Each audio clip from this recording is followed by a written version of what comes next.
Engaging story, where the fairy tale ends and real life begins. The song that propelled us to the height of our career was the very song that made me want to lay my career aside. Love stories with practical ways to strengthen your relationship. I sometimes think about my own children, and if they came to me and said, hey, I'm going to marry this guy who's in a band, like, I don't know if even Matt would say okay. Strengthening your marriage, one story at a time. That really was a vital part of my journey from being a man of good intentions to a man of action as a spiritual leader of my home. Now this is Engaging Story. Engaging Story, Season 2. I'm Matt. And this is Becca. And today's guest, if you have listened to Christian radio at all, I'm telling you, at all in the past 5 years, you've probably heard his song. Lead me with strong hands, stand up when I can't, don't leave. Today we interviewed Matt and Sarah Hammitt. Matt was the lead singer and songwriter for the band Sanctus Real for 20 years. For those 20 years, Sanctus Real released 8 albums. They toured internationally, released 14 top 5 number 1 songs on Christian radio, and became a household name amongst Christian music fans worldwide. They were even nominated for 2 Grammys. Yes, we even hear a story about the nomination for the song Lead Me and how Matt and his wife were not able to actually attend the Grammys. And ultimately, Matt's passion for his family is what led him to leave Sanctus Real in 2015. It's been a busy 2016 for the Hammitts. Yes, 2016 has been busy for the Hammitts. They created together the Lead Me Livecast, which is their podcast, along with Lead Me Live conferences and concert events, focusing on building men and their marriages and their families. And also Matt and Sarah, who also got trained on this, are partnering with Family Life Ministries, and they're doing a speaking event for the Weekend to Remember marriage retreats. Today's episode's going to talk about topics such as how to deal with a sick child and the impact that that has on a marriage. Sarah and Matt found out that their son Bowen had a heart defect, and since then they've started Bowen's Heart, bowensheart.com, which is a nonprofit which helps support families of children that have pediatric heart disease, and it supports them financially, emotionally, and spiritually. And Matt talks about the passion he has for men stepping up and being the leader in their family. We also get to hear a little bit about upcoming musical plans for Matt Hammitt in 2017. We're excited about this episode. After you get done listening to it, we'd love for you to leave a review at iTunes. It helps us get the word out and help more people discover the Engaging Story podcast. And if you haven't checked out our Engaging Story marriage art yet, head over to engagingstory.com. You can check out our designs and create some marriage art for your home. Today's episode kicks off with a song that was featured in Matt and Sarah's wedding. Kenny G, The Wedding Song.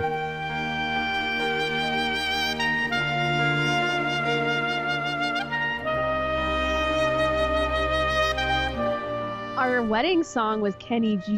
Nice. Oh, yeah. All right. Yeah.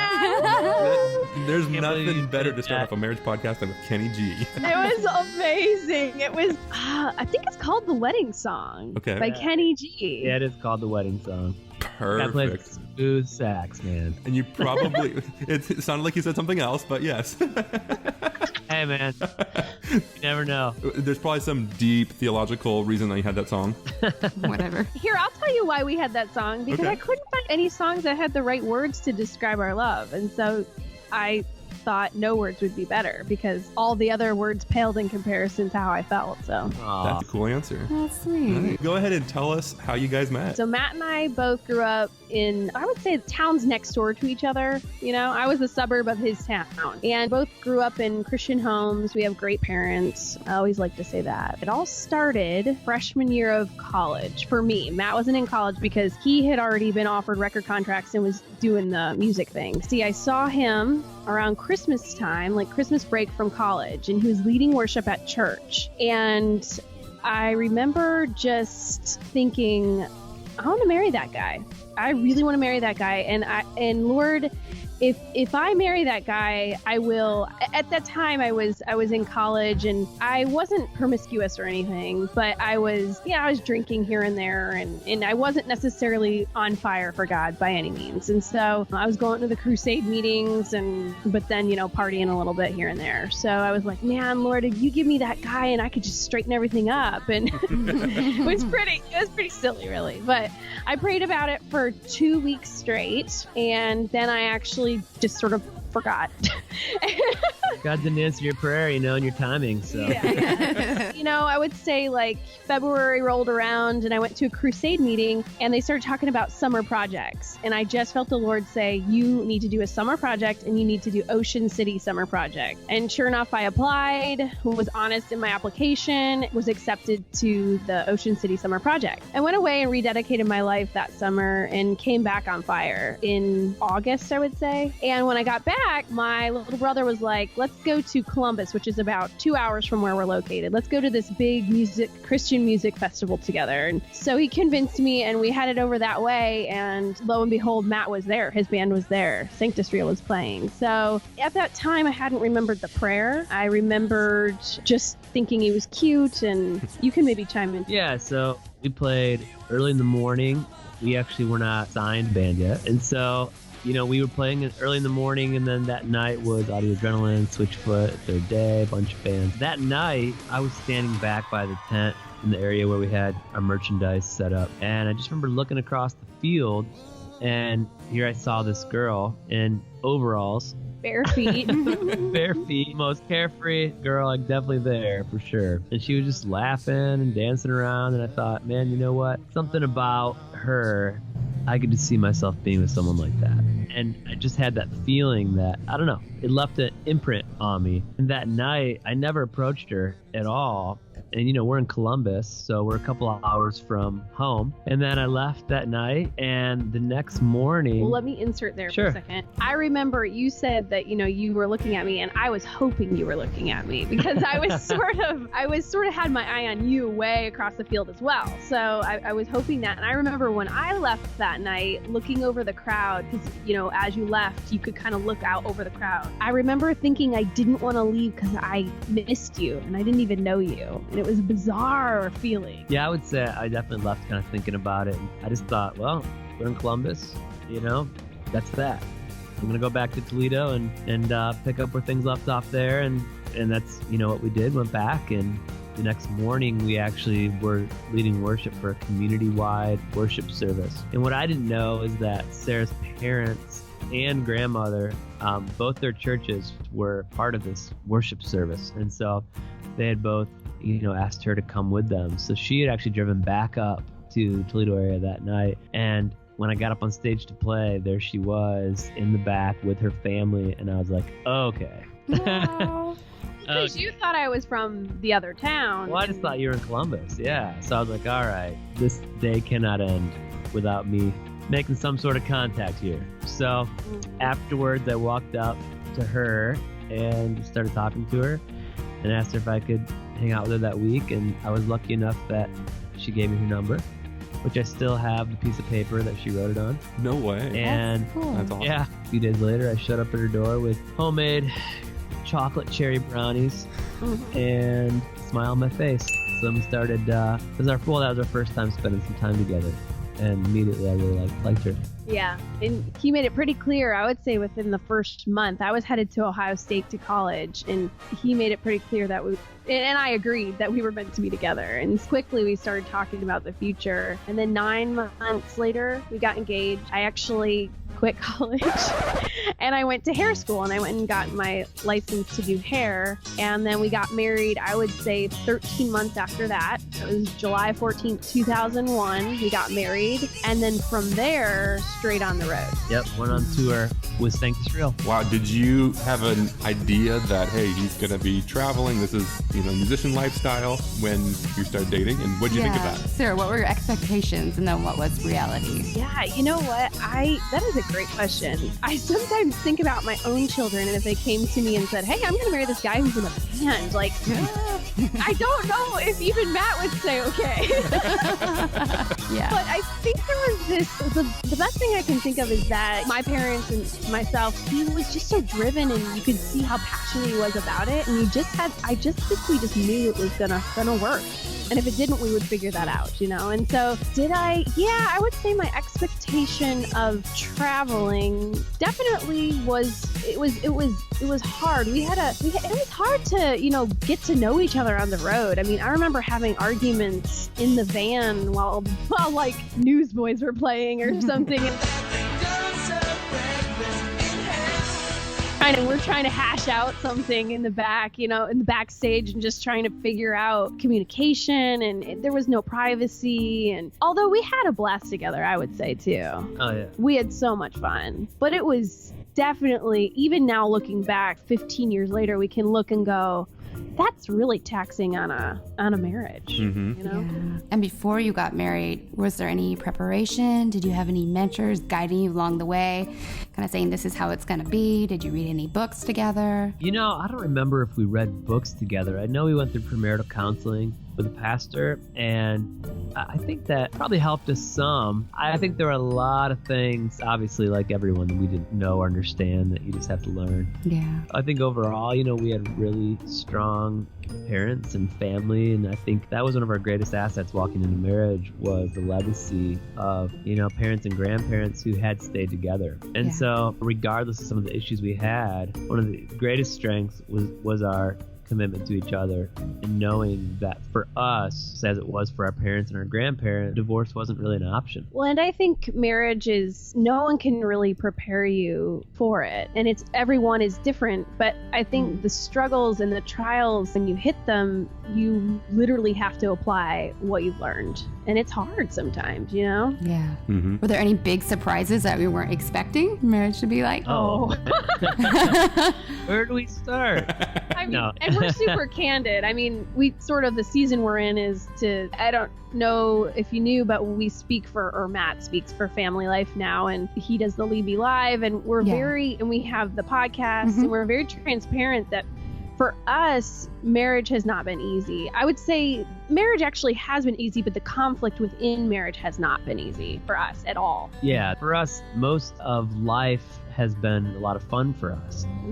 But conflict, we just did not know how to resolve it. We both came from homes that had very different styles of resolving conflict. Sarah's was, you just yell at each other until it's worked out. And mine was, you ignore it altogether, and all conflict is bad.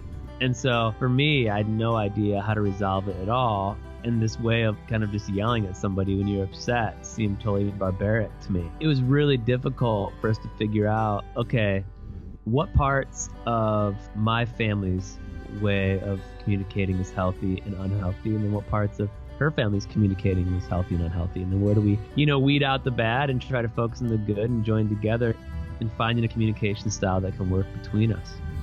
And so that, I would say, obviously we're still figuring that out. However, I feel like probably it took about 12 or 13 years for us to get to a place where we felt like we had actually really figured it out for the most part, to where we were like, oh, hey, we know how to resolve conflict now, Yeah, I totally agree. It took, did you hear that, 12, 13 years. So I always tell my friends, you guys, it can take a long time to feel like it's working well. You know what I mean? And that was in a marriage that we thought, besides conflict, was a good marriage. Yeah, but when you're in conflict, it can feel like that 10% is 90% when it's not, but it's so deceiving, Right. And then throw in external circumstances, which you guys have had your fair share of. How'd your marriage go through that? Like, when you've got this external circumstance, your child is sick and in the hospital, that puts a lot of strain on an individual and on a marriage. If you were sitting down with coffee right now talking to someone who's going through that, what would you tell them? Well, 70 to 80% of parents who have kids with disabilities and birth defects get divorced. It's a staggering statistic. And so I think it put a lot of strain on our marriage that we didn't understand even while we were going through it. I think as we were processing this grief of being in the hospital, watching our son fight for his life, watching other kids die around us, all of that feels like some little bubble that's not real, and you're like kind of in this hospital and you're trying to be optimistic, and you're maybe, I say, I would say you're distracting yourself a lot by trying to focus on other things, optimism and being hopeful, and how you're going to try to fight for your child. Or for me, how am I going to process this even artistically with the world and get people praying for our son? And, you come up with these missions that you focus on to distract yourself, and you invest yourself in those missions. And for Sarah, I think her mission was, I'm going to be at Bowen's bedside every second of every day, and I'm not going to let 1 minute go by that I'm not fighting for him actively and studying, his condition and talking with the doctor. For me, I felt like I didn't partly know totally how to do that as naturally as she did. And secondly, I quite honestly felt like there's room for me doing that when she's doing that with such vigor. And so for me, I was like, what can I do? Well, I can keep our family informed. I can gather prayer warriors to pray for our son. And that's kind of how Bowen's Heart kind of got launched, was just a website to get people to pray for us, especially family and friends, which ended up turning into like literally hundreds of thousands of people visiting our site, praying for us all over the world and praying for us, and their listeners lifting us up, which was amazing. But the aftermath of that was two people trying to figure out how to grieve in totally different ways. And then how do we deal with that together? Like, for example, Sarah, she was fighting for Bowen at his bedside, felt like I wasn't fighting hard enough in that way. Even though I was looking at her going, okay, well, that's her role. She was like, well, you weren't next to me there as much as I wanted, and I wish you would have fought as hard for me at his bedside. And I felt like, well, I wanted a wife, and you didn't want to process emotionally, and you were not there for me at all as I was trying to process through blogging and keep our family informed and get people to pray. Like, I needed you to walk with me and talk with me and spend this time with me. And so it was like we both had this kind of expectation that the other person would have been something different than we were in our own grieving process, in our own way of dealing with it, and which left us kind of in this weird place of figuring out how to accept each other's forms of grieving and not play this like blame game and try to meet each other where we were. I think that was vital in us being honest about our expectations and disappointments with each other as partners through all that, and to speak very openly about our pain, our own pain, how we process it with and apart from each other. Then to be willing to hear the other person's reality, and try to enter into our partner's reality, not just our own, to break out of own perspectives and embrace our partner's perspective fully. That was really, really hard to do. But I think that was the only way that we really made it. Yeah, and that wasn't a quick process. Bowen, I would say he's 6 now, and I would say when he turned about 3, we might have figured all that out. It took years for us to figure out back what Matt was saying. I think his grieving process was to detach from reality.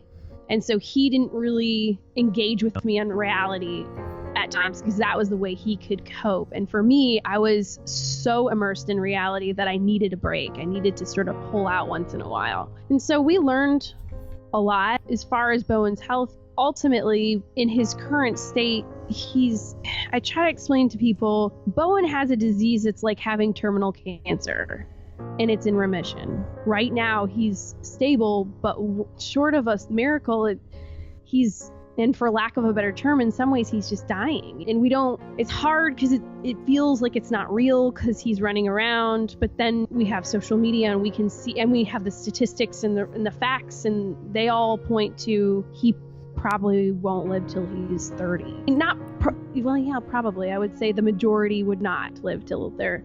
And so, I think we're still learning, and I'm glad we've figured that out because we're learning how to raise a child like that. Yeah, and I think for us too, even just accepting God's will, I think this thing too where you're like, okay, we believe that God can heal Bowen. We pray for him every day. We want to still have this hope that our story will be different and that God will come in and make him whole. But we prayed that before he was born, and he was born with half a heart. And so I think even just accepting, okay, Lord, on a daily basis, hey, we pray for him. We want to conquer this, but we also know that these things are part of life and that we want your will above all else. So there's that weird faith balance too, you know, of like believing and hoping and trusting and also accepting and surrendering. And so, you know, it's a balance in all that as well. And Sarah, I think you were saying that with like Matt, how he dealt with the grief was kind of, you felt to shut you out and just kind of go inside internally.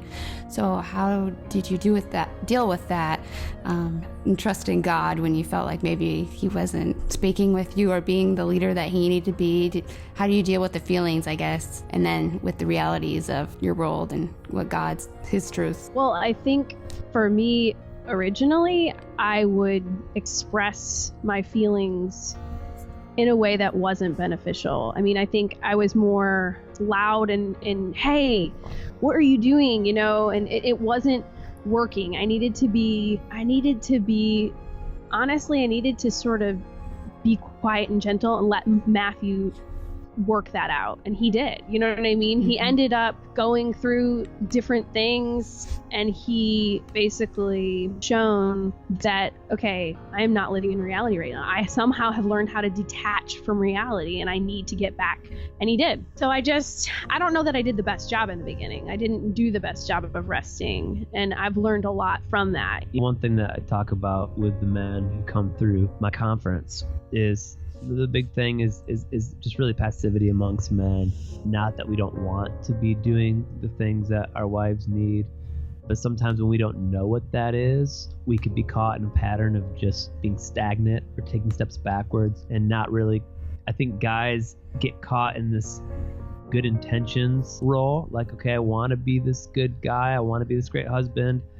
I want to be a great Christ follower or friend or father, whatever it is. And we don't take the action steps and actually making a plan to carry it through. So our perception of who we are because of who we want to be isn't really, you know, the reality to the people around us.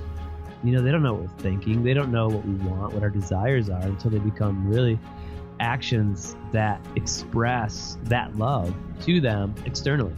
And so we try to really help guys wake up. Gosh, you know what? What is it that I actually need to be doing to make an impact as a leader in my family? And then what is my real plan to carry it out? Not just to want to carry it out, but to take action steps forward. And, you know, I would say during that time, that really was a vital part of my journey from being a man of good intentions to a man of action as a spiritual leader in my home. After all this happened with Bowen, I think we came home. Had been 12 weeks. It was terrible. He almost died several times. I remember when we went home, they handed us a baby that was, you know, an NG tube. Matt and I had to feed it down his nose into his stomach, and they would teach you how to make sure you didn't insert it into their lungs, because if you did, then you would basically fill up their lungs and they would die. So you'd have to do the things they were like entrusting to us. It was, the stress of that is unbelievable. And so you take this kid home, and he was up through the night, oh gosh, for months, because for some reason he would throw up every 20 minutes, and so we couldn't sleep. We had no nursing, and then we're not kidding when we say literally he would throw up at least once an hour, 24 hours a day for months on it. Wow. Yeah, and he had a low blood sugar problem along with his heart problem, so he was just a mess. And so they sent us home with no help.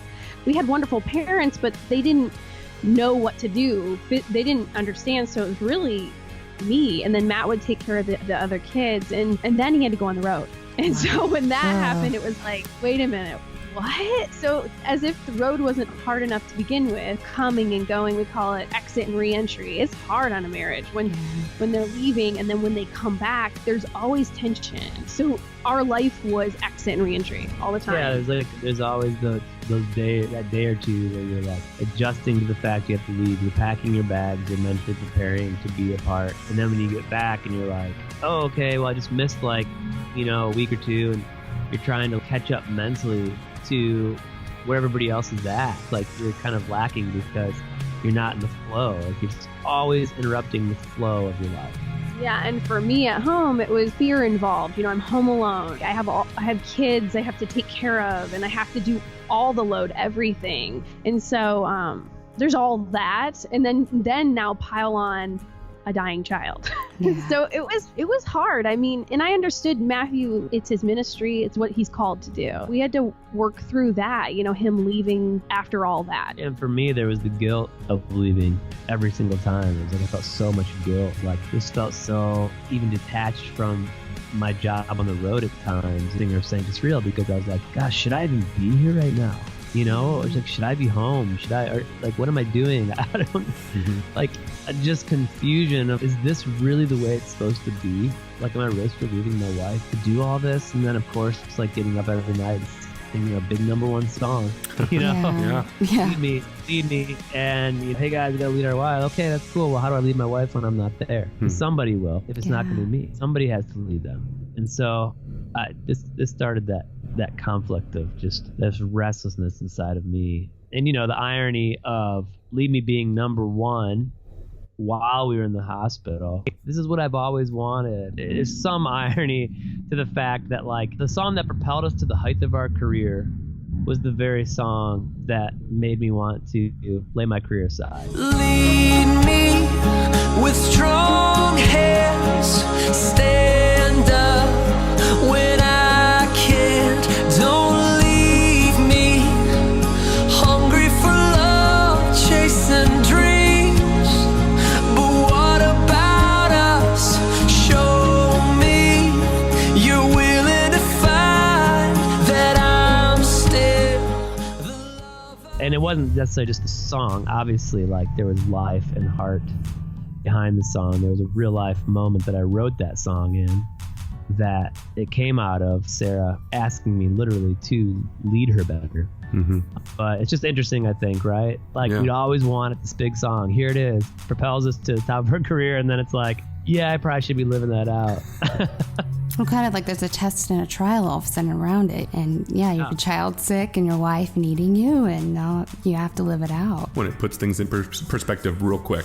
Yeah. Because when you're in the music industry, that is everyone's goal, to get that #1 song, and Yeah, I remember for his second surgery, so at 6 months, and that was in like March or something of that year, they had been nominated for a Grammy, and we were stuck in the hospital, and I was like, oh my gosh. The whole band went out to LA, and that's fine. I don't even know if I'd want to get dressed up for that anyways, but it was just like unbelievable. I think it was a couple days before he had to go to the hospital, but I was like, there is no way we're going to leave him go do that. But it was just interesting, that contrast. And who is Lead Me Live for, and what are they going to get out of it? Yeah. So currently, all the Lead Me Live events anchored in the message of Lead Me and living that message out and celebrating our calling as men. So they are men's events. The whole slogan for the event is who you are at home makes all the difference in the world. It's not the other way around. So we're trying to build men who are strong spiritual leaders at home to build the foundations for, really stronger homes, stronger culture. We really believe that we can make a big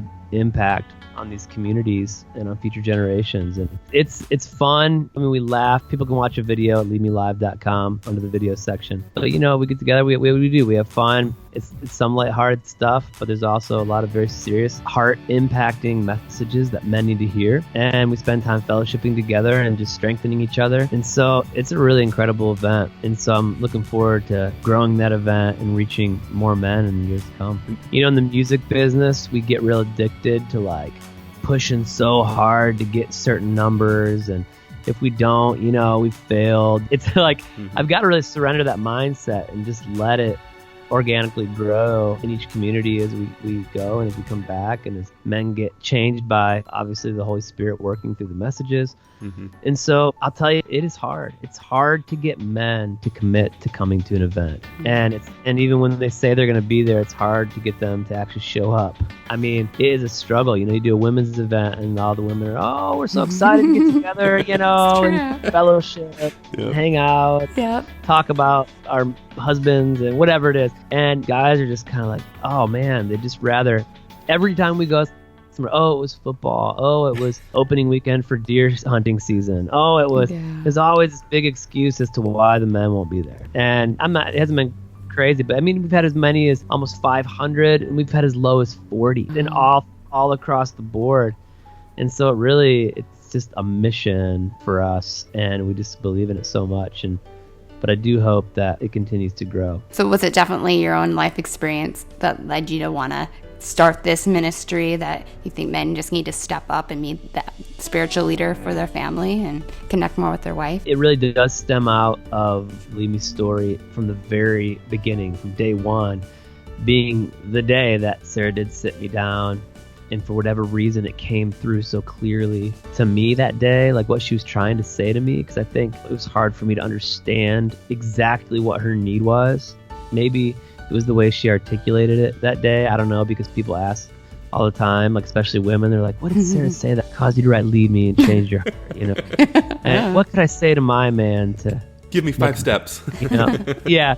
And the funniest part of that is Sarah would say, well, you know, I don't really remember what I said because I'd said it 1,000 times before and he didn't listen. So it's like, it's so classic for guys. But it did that day. It really struck me. And when I mentioned earlier that journey from good intentions to action, that's the goal of Lead Me Live. The goal of Lead Me Live is for every guy who sits in that chair to have just a wake-up call of like, man, what am I really doing proactively today to take steps forward to be the man I want to be? Because the thing is that we have a plan for almost everything in our life. You know, this is one of the things that we talk about. We know when we need to be at work. We know what we need to do, when we need to do it. You know, I couldn't just say to the guys, hey, let's do Lead Me Live. Okay. Where's it going to be? How long is it going to be? Who's speaking? What are we talking about? I mean, it would be super lame if I didn't actually give people a time and a place and have a plan. And so many of us, our home life is so lame, and our marriages are so lame because we think they're just going to take care of themselves. There's no real plan. There's no real action. What are we going to do? How are we going to do it? How are we going to accomplish this greatest job that God has set before us? And by no means is it a guilt trip on guys. It is a, hey, let's wake up together. Let's embrace this calling because we get to, not because we have to, because we get to live out this incredible journey of being men designed by God to enjoy leadership, to enjoy investing in something that will reap reward if we do. And so there's such a joy in watching men take those steps. I want to do it more. That's the reason I do it, just to see more men take those steps. And then it's a ripple effect. You know, you impact one man and you impact many generations behind him.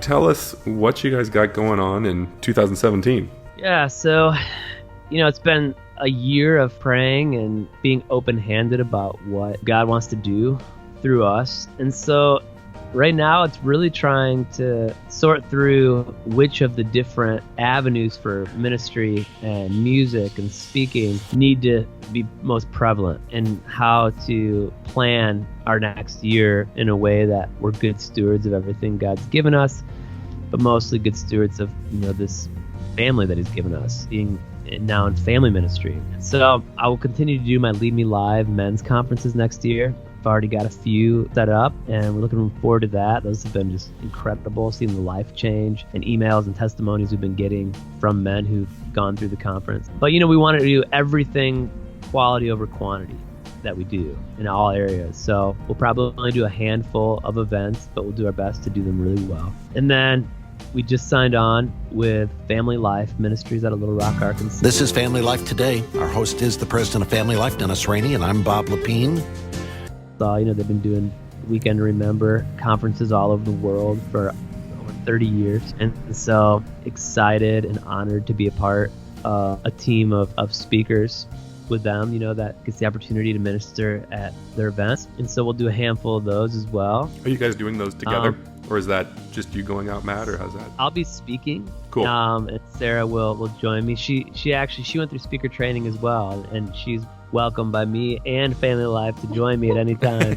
We all believe in her. My words leave me when I'm under pressure. Like if there's an expectation for me to perform, I'm really bad at doing that. So I think I don't know, I'm scared. But I believe that she's going to be great. Well, Bob Lapine listens to me on the podcast and he loves it. And I'm like, but I'm different live. You can edit me with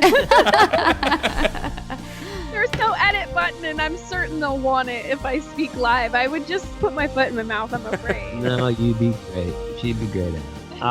And so, so we're going to do a handful of those. And then also, I just finished an album. So me and my buddy Seth Mosley, who's a fantastic, successful songwriter and producer of Christian music, we've done a little venture together. He started actually, interestingly enough, my deal with Capitol was up last year. And as I left that, I said, hey, Seth, I know you want to start a publishing company. Why don't I be your first writer? And so he started his company same month, and I've been writing with him. Full Circle Music is what his company's called. And we decided along with that to start a little label imprint, so a little independent label. We're going in 50-50 on that and making an album together, and we're almost done with it. It's pretty much finished. And then beyond that, man, the majority of my time actually is going to be spent writing music for other artists. That's been going really well. I've been doing that for the past probably 4 months now, and seeing a lot of fruit from that, and really feel like that's the way for me to be working at home more, so that majority of my time can be at home, dinner with the family, coffee in the morning with my beautiful bride, and then a handful of weekends, we'll go out on the road. That's awesome. Yeah, we're able to put the needs of our family first, really. I mean, in this situation, when you're just doing it by yourself, you know what I mean? You're able to say, okay, does this work for us or does it not? And that's really all that dictates what we do, Yeah, with Saint Disreal, I cherish those years and love those guys. We had an awesome run together, but we had to do about 120 to 150 shows a year just to make it work. And so my hope is to not really do any more than 40 to 50 events a year ever again. So now, obviously, God, if we feel like the Lord's laying on our heart to do a tour, we can do it together and take our motorhome out together. We'll do that, but chances are I'll never tour the same way again. Well, and I mean, if you go out, it's okay. I feel like sometimes I'm like, it's okay if you travel here and there. We were so used to. I don't know. I don't want to be away from them. I hate even going for like a day. So that's cool though that you get to kind of craft your schedule like that, and that's really exciting to hear. I'm happy for you guys.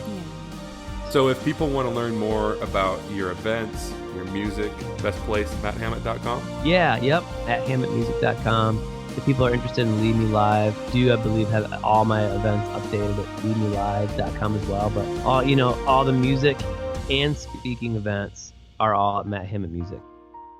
Thank you, Matt and Sarah, for sharing your story. I think it was 2009. I won concert tickets to see Matt Hammitt Saint Disreal Lead Me concert.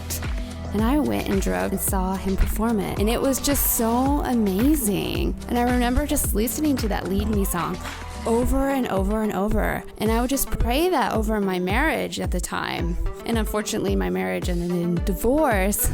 But even after that, the song would come on and I'd be like, God, just give me a man that will lead me, that will lead his children. And I would just pray that over and over and over. And then I met Matt, and he's become that man, the man that leads our family. And so to me, it's one of the most specialist songs that I've ever listened to. So it was really special for me to be able to interview Matt and Sarah, the people that helped write it and have sung it for all these years. So I just wanted to say a special thank you to that because it's touched my life on such a deep level. I'm really encouraged by just hearing Matt's heart for men stepping up in marriage. Obviously, there's a need for this in our culture, and it's really cool to see how Matt's blending his musical storytelling abilities with real-life experience to reach men and to speak to their hearts and give them practical ways to strengthen their marriage. Especially because they struggle, too, for the first, few years that they are married. It was hard. They were on the road full-time, and they're trying to get to know each other, and here they are stuck in the tour bus, and it'd be hard to resolve conflict there when everybody's around and you don't really have any privacy and they haven't really gotten those healthy communication skills yet. So I'm just excited that through that experience that they were able to now help other couples learn how to communicate and help men to know how to lead in their home. So cool to hear where they're at today and being able to create a schedule and a life that fits their needs and puts their family first. That is so awesome. And if you know a couple you'd like to have on the podcast, send us an email, mattandbecca@engagingstory.com. Of course, be sure to check out Matt and his music and everything else that's going on with the Lead Me Live conferences, matthammittmusic.com. And as always, leave a review on iTunes and subscribe at iTunes. If you're listening at our website or anywhere else, go subscribe, search Engaging Story in whatever podcast app you use. That way you'll be notified each time we release a new episode. We've got lots coming up in season 2. Thanks for listening.